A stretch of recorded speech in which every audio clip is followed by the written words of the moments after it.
So I've got a new student today. This is Coco.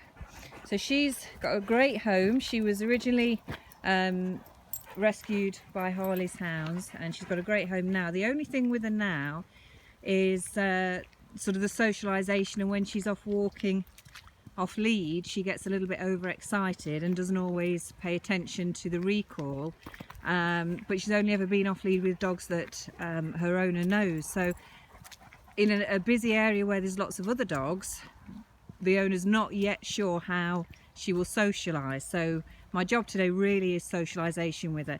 She did have an issue on the lead walking, and when she did see other dogs she would be really quite strong. I think she even went through a barking phase as well. So that needed a lot of work to get her calm on the lead approaching other dogs, and that's fine now. That's not an issue at all.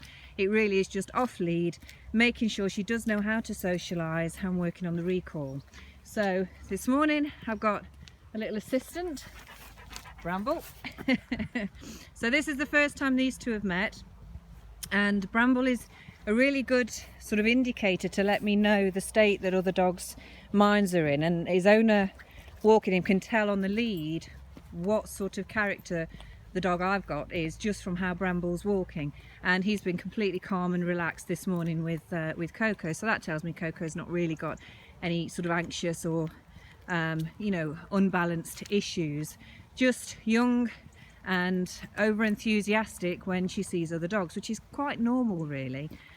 So this is the first walk. We've walked on the lead. We've done the sort of the initial meeting where they've sniffed each other on the lead, and then they've been off the lead and they've been running about. And Coco's clearly got the right pack mentality. She's not straying far. She responds well to the recall when we say this way and change direction. In fact, we'll give it a test now. This way.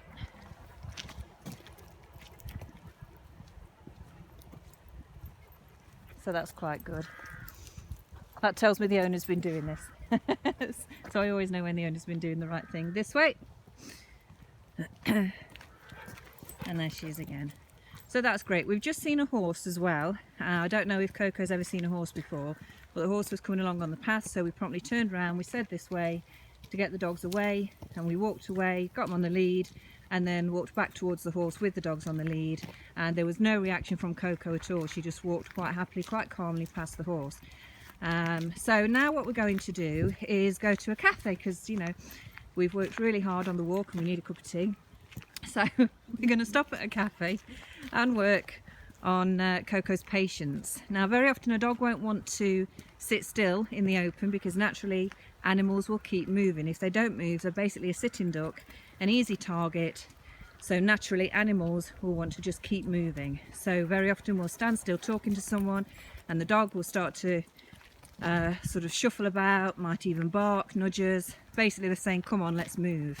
And it's not because they want to get home for dinner or anything like that. It's because they're feeling vulnerable by just standing still in the open.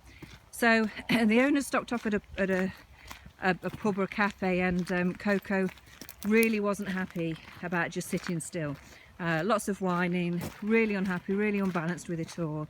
So I'm going to work on that today with her. So we'll get a little bit of footage and photos of her at the cafe in a little while. Okay.